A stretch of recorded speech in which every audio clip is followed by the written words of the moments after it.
오늘은 빌라델비아에게 보내는 편지 두 번째 말씀입니다. 빌라델비아 교회는 서문화 교회와 함께 7교회 가운데에서 칭찬만 받았던 교회였습니다. 그렇다면 이 교회는 과연 어떤 교회였기에 칭찬만 받았을까? 지난번에 함께 들었는데 한 번 더 보시면 교회 성도의 수가 많거나 사회적으로 또 경제적으로 영향력이 큰 교회가 아니었습니다. 오히려 성도의 수는 적었고 사회적으로도 지위가 높지 않은 그런 사람들이 다수 모여있는 교회였습니다. 세상 기준으로 보면 작고 초라한 능력을 가진 교회였죠. 게다가 그들이 처한 환경도 그 신앙을 지키기에는 결코 쉽지 않았다라는 거죠. 로마 제국의 황제 숭배의 압력이 있었고요. 그리고 유대인들의 핍박 속에서 신앙을 지켜야 했습니다. 경제적인 손해와 사회적 불이익을 감수해야 했고 때로는 그 생명의 위협까지도 받았습니다. 그럼에도 불구하고 빌라델비아 교회 성도들은 작은 능력에서, 큰 능력도 아니라 이 작은 능력 속에서 주님의 말씀을 지켰고 끝까지 주님의 이름을 배반하지 않았다고 합니다. 주님은 이런 교회를 향해서 내가 내 앞에 열린 문을 두었다라고 말씀하시면서 다윗의 열쇠를 가지신 분으로서 그들의 삶의 문을 열기도 하시고 닫는 분이 바로 나 주님, 예수님이라는 것을 선언하신 것입니다. 결국 빌라델비아 교회가 칭찬을 받은 이유는 작은 능력 속에서도 말씀에 순종하며 끝까지 주님을 붙들었기 때문이었습니다. 주님의 이름을 결코 그들은 배반하지 않은 교회였기 때문에 주님은 이들을 칭찬하시면서 풍성한 약속들을 주셨습니다. 이 약속이 있었기 때문에 이 성도들이 묵묵히 참고 그 길을 걸어갈 수가 있었던 것입니다. 오늘은 이 교회에 주신 이 약속들이 무엇인지를 함께 살펴보려고 합니다. 그리고 이 약속이 오늘 우리의 신앙과 삶에는 어떤 의미가 있는지 함께 나누고자 합니다. 빌라델비아 교회 성도들에게 주시는 이 첫 번째 약속은 9절 말씀에 먼저 나와 있는데요. 9절 말씀을 한 번 더 읽겠습니다. 시작. 보라, 사탄의 회당 곧 자칭 유대인이라 하나 그렇지 아니하고 거짓말하는 자들 중에서 몇을 내게 주어 그들로 와서 내 발 앞에 절하게 하고 내가 너를 사랑하는 줄을 알게 하리라. 이 첫 번째 약속은 성도들을 핍박하고 괴롭히던 원수들, 특히 이 유대인들 가운데 몇 명을 영적으로 변화시켜서 성도들의 발 앞에 절하게 하고 또 주님이 이 교회를 사랑하신다는 것을 알게 하신다라는 약속이었습니다. 당시 유대인들은 스스로 나는 하나님의 백성이다, 선택된 자녀들이다 라고 자부하면서 자칭 유대인이라 여겼습니다. 그러나 실상은 이들은 복음을 거부했고 성도들을 박해했습니다. 하나님의 뜻을 대적하며 살았습니다. 그래서 예수님은 그들을 향해서 사탄의 회당, 즉 사탄의 뜻을 따르고 가르치는 자라고 말씀하고 있는 거죠. 그런데 주님은 이들 가운데 몇 사람을 택하여서 변화시키시고 성도들 앞에 절하게 하실 것입니다. 예수 그리스도를 믿는 믿음 앞에 굴복시켜서 자신들의 잘못이 무엇인지를 깨닫고 회개하게 하신다고 말씀하고 있습니다. 이 말씀은 구약의 예언과도 연결되어 있는데요. 이사야 60장 14절을 보시면 이사야 선지자는 너를 괴롭히던 자의 자손이 몸을 굽혀 내게 나오며 너를 멸시하던 모든 자가 내 발 아래에 엎드려 너를 일컬어 여호와의 성읍이라 이스라엘의 거룩한 이의 시온이라 하리라 라고 예언했습니다. 이 말씀은 이스라엘을 괴롭히던 이방인들이 결국 이스라엘 발 앞에 엎드려 절하고 하나님께서 진정 너희와 함께 하신다라고 인정받게 할 것이라는 거죠. 그런데 주님은 이 말씀을 역전시키시는 것이죠.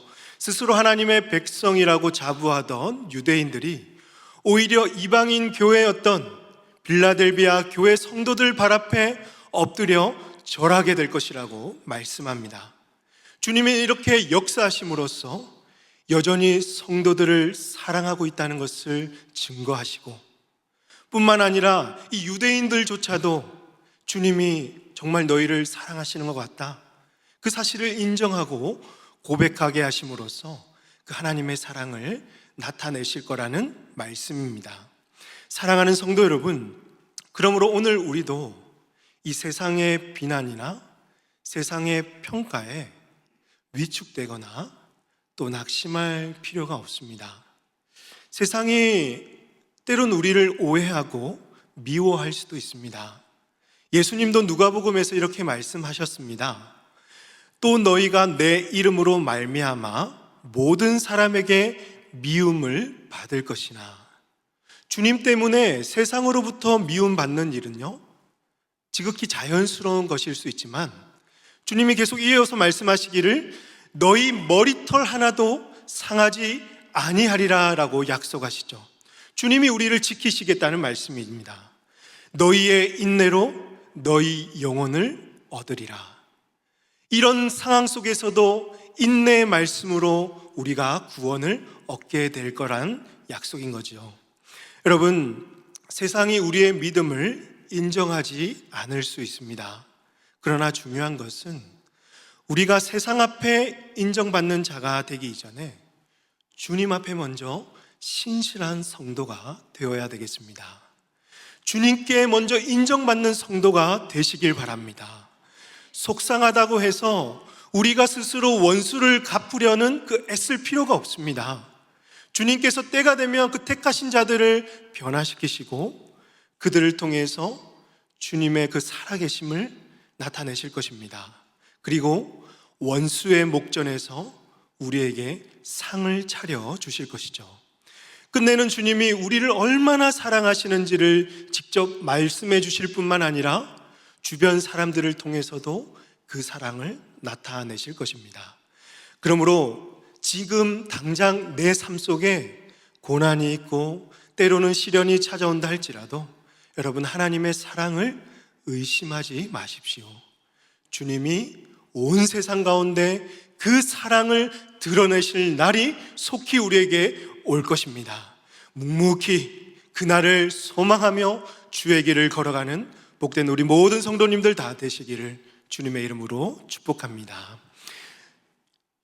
빌라델비아 교회 성도들에게 주시는 두 번째 약속은요, 끝까지 인내의 말씀을 지킨 성도들을 보호하시고 약속된 면류관을 주시겠다는 약속이었습니다. 10절 말씀은 내가 나의 인내의 말씀을 지켰은즉 이라고 말씀합니다. 여기서 말하는 인내의 말씀은 단순히 고통을 참고 견디는 정도를 의미하지 않습니다. 예수님의 복음을 붙들고 소망 중에 오실 우리 주님을 기다리면서 끝까지 믿음을 지키는 삶, 그것이 바로 인내의 말씀입니다. 빌라델비아 교회 성도들은 황제 숭배를 끝까지 거부했죠. 그들은 어떤 상황 속에서도 예수 그리스도를 부인하지 않았고 그의 이름을 더럽히지 않았습니다. 자신의 믿음을 포기하지 않고 말씀을 그들의 삶으로 증명해내었습니다. 중국 선교사님들이 설교나 선교 보고하러 오실 때 그분들의 이야기를 들어보면 중국 공안들이 그리스도인들이 자유롭게 신앙생활을 할 수 있도록 그냥 내버려 두지 않는다고 합니다. 수시로 감시하고요, 또 예배드리는 현장을 급습하여서 마치 이 먹잇감을 노리는 하이에나처럼 그 모임을 추적하고 또 그것을 방해한다고 하죠. 그러다가 적발되면 감금시키기도 하고 추방을 당하고 심지어 신앙을 포기하도록 강요받기도 하는 것이죠. 여러분, 그런 상황 속에서 믿음을 포기하지 않고 예수님을 부인하지 않는 것, 그 이름을 더럽히지 않는 일은 아주 위대한 신앙의 모습이죠. 지금 빌라델비아 교회 성도들의 상황이 마치 이와 같지 않았을까요? 주님은 이런 상황 속에서도 인내하며 말씀을 지켜온 우리 성도들을 보시면서 그들을 칭찬하시고 약속을 주시는 겁니다. 10절 말씀 같이 한번 읽어보겠습니다. 시작. 내가 너를 지켜 시험의 때를 면하게 하리니 이는 장차 온 세상에 임하여 땅에 거하는 자들을 시험할 때라.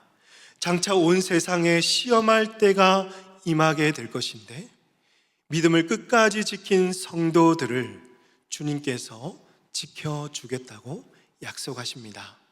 이 말씀은 시험 자체가 없다, 너희는 시험 자체를 전혀 겪지 않을 것이다 라는 의미가 아니라, 그 시험의 현장 가운데서도 하나님이 능력으로 성도들을 안전하게 보호하시고 건져내실 거라는 약속입니다. 이어지는 11절에서 주님은 이렇게 말씀하십니다. 내가 속히 오리니 내가 가진 것을 굳게 잡아 아무도 내 면류관을 빼앗지 못하게 하라. 주님은 속히 오겠다라고 약속하시죠. 어떤 분들은 주님이 속히 오신다고 하셨으면서 아직까지도 오시지 않았잖아요, 이렇게 생각할 수도 있잖아요. 그러나 여기서 속히라는 표현은요, 단순히 시간적인 의미라기보다는 주님이 반드시 오신다는 확실한 약속을 의미합니다. 그래서 주님은 내가 다시 오는 그날까지 네가 가진 것을 굳게 잡고 있어라 라고 말씀하십니다. 성도들이 가지고 있던 그 굳게 잡아야 될 것이 무엇입니까? 바로 작은 능력으로 인내의 말씀을 지키고 예수님을 배반하지 않는 믿음이었습니다. 그 믿음을 끝까지 놓치지 말고 굳게 붙들고 있으라는 것이죠. 그럴 때 우리 주님께서 이미 그들에게 예비하신 생명의 면류관을 아무도 빼앗지 못하게 할 것이며 마침내 영광 가운데 그것을 누리게 하실 것입니다. 사랑하는 성도 여러분, 그러므로 오늘 우리도 어떤 상황과 형편 속에서도 이 인내의 말씀을 끝까지 붙들고 살아가시기를 주님의 이름으로 축복합니다. 말씀을 여러분의 삶의 중심에 두시길 바랍니다. 지금은 세상의 가치관이 홍수처럼 우리 내면으로 밀려 들어오고 있습니다. 이미 깔려 있어요. 세상의 생각과 기준들이 우리의 마음을 끊임없이 흔들고 있습니다. 이러한 시대 속에서 하나님이 원하시는 그 하늘의 가치관을 붙들고 살아가기 위해서는 무엇보다 이 말씀을 우리 삶의 중심에 두어야 하는 것입니다. 세상 가치관에 물들지 않고 하나님 나라의 그 가치관을 붙들며 살아가는 삶, 우리의 소망은 하늘에 있는 줄을 알고 지금 이 땅 가운데 살아가는 중에 혹여라도 넘어지고 실족하는 일이 있다 할지라도 무엇이 진리인 줄을 알고 영적 싸움을 포기하지 않는 삶, 바로 그 삶이 하나님께서 기뻐하시는 오늘 우리에게 원하시는 성도의 삶일 것입니다. 신앙생활 하는 가운데 고난과 시련이 찾아올 수 있습니다. 그러나 여러분, 인내의 말씀을 붙들며 살아갈 때 고난은 여전히 사라지지 않고 우리에게 있지만 이 고난 속에서도 주님을 향한 믿음과 신뢰는 더 커지고 풍성하여져서 주님이 나를 지키고 있다는 그 확신이 더욱 분명하게 될 것입니다. 사랑하는 성도 여러분, 인내의 말씀을 꼭 붙드십시오. 그 말씀 붙들고 살아갈 때 우리에게 예배하신 승리의 면류관을 마침내 영광 중에 누릴 것을 확신합니다. 이 은혜가 우리 모든 성도님들 삶 가운데 충만하시기를 주님의 이름으로 축복합니다. 마지막 세 번째 약속은요, 12절 말씀에 기록되어 있습니다. 마지막 12절 말씀 같이 한번 읽겠습니다. 시작. 이기는 자는 내 하나님 성전의 기둥이 되게 하리니 그가 결코 다시 나가지 아니하리라. 내가 하나님의 이름과 하나님의 성 곧 하늘에서 내 하나님께로부터 내려오는 새 예루살렘의 이름과 나의 새 이름을 그의 위에 기록하리라. 여기서 말하는 세 번째 약속은 빌라델비아 교회에 이기는 자에게는 하나님의 성전의 기둥이 되게 하시겠다는 약속입니다. 그리고 그는 결코 다시는 나가지 아니하게 하시다는 말씀이죠. 이는 온갖 시험과 온갖 시련을 이긴 성도들에게 영원한 안식을 주시겠다는 주님의 약속입니다. 여러분, 한 건물에서 기둥이 없으면 어떻게 될까요? 지금 앞에 보이는 두 기둥이 있잖아요. 만약에 이 기둥이 없으면 이 천장의 무게를 지탱할 수가 없어서 건물은 무너지고 말 것입니다. 기둥은 건물을 받치는 중요한 구조물입니다. 주님은 성도들을 하나님의 성전에 기둥되게 하셔서 하나님 나라에 없어서는 안 될 아주 소중한 존재로 삼아 주시겠다는 것입니다. 또 이 기둥에는요, 세 가지 이름이 기록되게 되는데요, 새겨질 것입니다. 하나님의 이름과 새 예루살렘의 이름, 또 나의 새 이름입니다. 하나님의 이름과 이 새 예루살렘의 이름이 새겨진다는 것은 성도가 하나님의 소유된 백성이며 하늘나라의 영원한 시민권을 가진 자라는 것을 공적으로 선포하는 것이죠. 성도는 이 땅에서 살고 있지만 이 땅에 속한 자들이 아니라 하나님께 속한 하나님 나라의 백성입니다. 또 나의 새 이름은 바로 사람이 아니라 장차 재림하실 예수 그리스도의 영광스러운 이름을 의미합니다. 성도 위에 이 이름이 새겨지게 될 것인데요, 이는 주님이 다시 오실 때 성도가 주님의 영광에 온전히 참여하게 될 것이고 주님과 영원히 하나 되게 되는 그 영광을 누리게 된다는 것입니다. 그러므로 세상에서는 아주 작고 초라해 보였던 그 빌라델비아 교회였지만 하나님 나라에서는 결코 작은 교회가 아니었습니다. 그들이 받을 구원과 상급은 영원하였고 주님과 영원히 하나가 되는 영광을 누리게 될 것입니다. 사랑하는 성도 여러분, 주님은 오늘 저와 여러분을 교회와 하나님 나라에 없어서는 안 될 기둥 같은 존재로 세우셨습니다. 유혹이 많고 온갖 거짓이 난무하는 이 세상 속에서 결코 흔들리지 않는 기둥이 되셔서 가정과 교회를 세우고 하나님 나라를 이루어가는 귀한 주역들이 되시기를 바랍니다. 또한 이 땅에서 날마다 말씀으로 이기는 자로 살아가셔서 하나님의 이름이 우리 안에 새겨지고 하늘의 시민권을 소유한 자답게 영원한 가치를 붙들고 주님 다시 오실 날을 소망하며 살아가는 천국 백성들 다 되시기를 주님의 이름으로 축복합니다. 말씀을 정리하겠습니다. 주님이 칭찬하시는 교회는요, 세상에서 능력이 많고 이름이 알려진 유명한 교회가 아니었습니다. 비록 이 땅에서는 이름도 빛도 없이 살아가는 작은 능력을 가진 교회일지라도 끝까지 인내의 말씀을 지키고 예수님의 이름을 붙들며 살아가는 그 교회를 주님께서는 칭찬하셨습니다.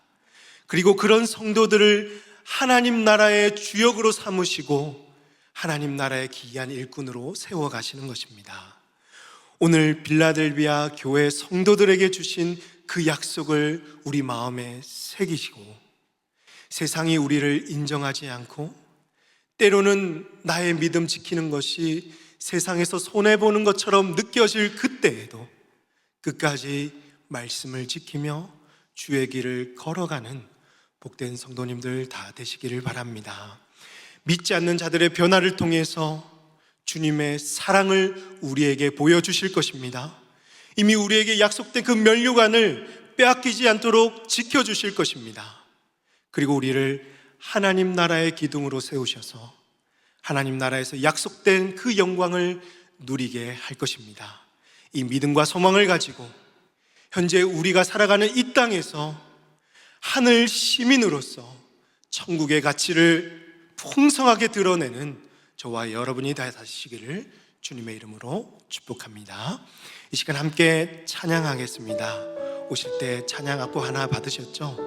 이 시간 주님 말씀을 생각하면서 오늘 우리의 삶이 완전하지 않고 넘어지고 흔들리는 순간들도 있지만, 그러나 우리가 주님 앞에 다시 서서 우리의 삶을 드릴 수 있다면 그것이 주님께서 원하시는 믿음의 삶일 것입니다. 이 시간 우리의 마음과 삶을 주님께 드리고 그 심정을 담아서 내 삶 드리리 주님께 찬양 드리겠습니다.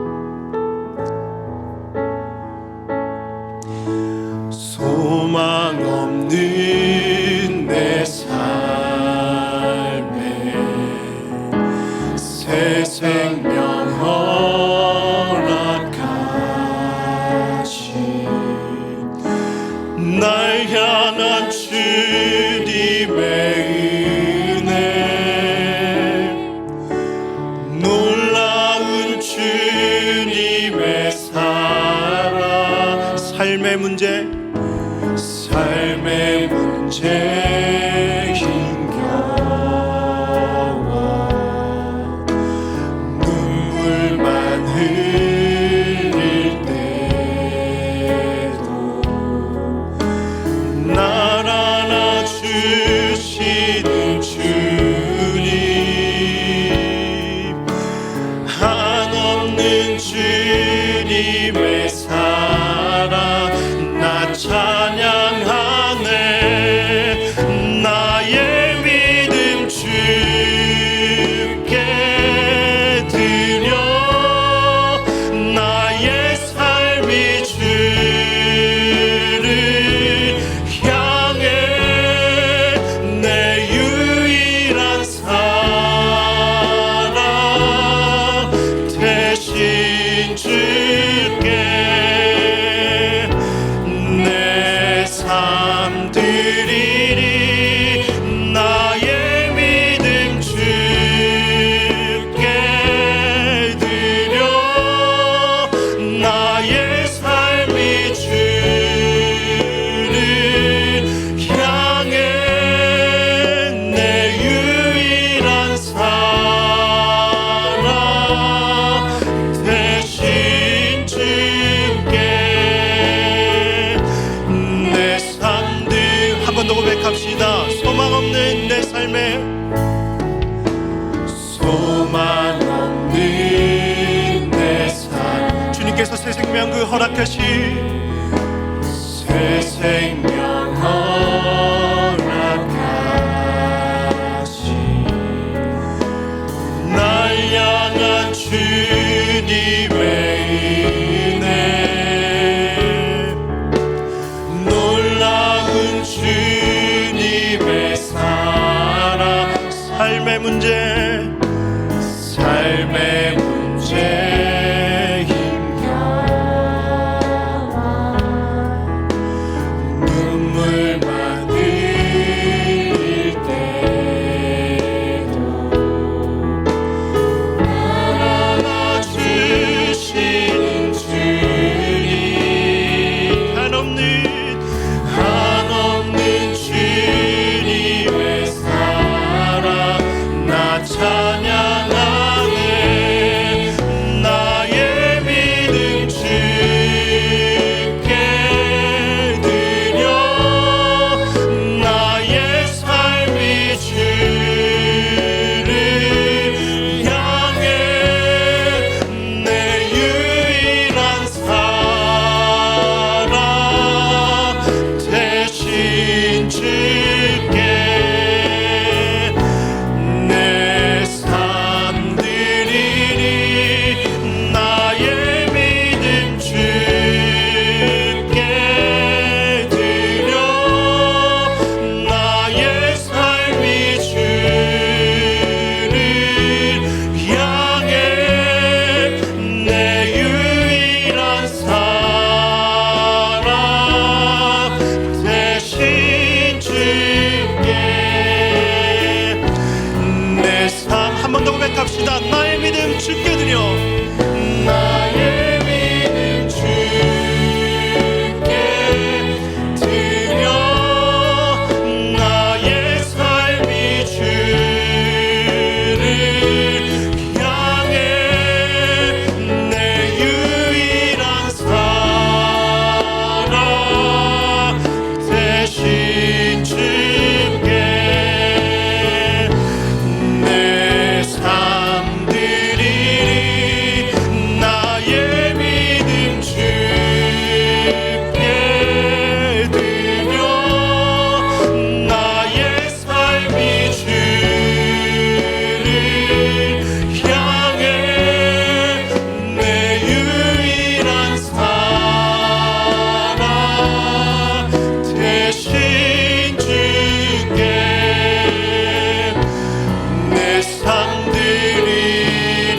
오늘 말씀을 준비하다가 참 주님께서 이미 우리에게 약속하셨고 우리에게 이미 예비하신 그 주님의 은혜와 선물들을 많이 놓치고 살아가고 있구나라는 회개와 또 깨달음이 있었습니다. 오늘 우리 삶 가운데 때로는 고난이 있고 때로는 시련이 있을 때 이미 하나님께서 우리에게 예비하신 것들을 놓치며 살아가는 순간들이 참 많이 있을 터인데, 이 시간 사람의 인정을 구하기보다 주님의 인정과 칭찬을 갈망하면서 세상과 타협하지 않고 묵묵히 주의 길을 걷는 성도가 되게 해달라고, 작은 능력일지라도 하나님 나라에서는 가장 소중하고 큰 자임을 기억하며 삶의 모든 시험을 잘 통과하여서 우리에게 예비된 면류관을 끝까지 붙잡게 해달라고, 하나님 나라의 기둥이 되어 가정과 교회를 든든하게 바치는 자들이 되게 하시고 우리가 머무는 곳마다 하나님 나라의 가치와 영광이 드러날 수 있도록 이 시간 주신 말씀을 기억하면서 주님 앞에 기도하도록 하겠습니다. 함께 기도하십니다. 하나님 아버지,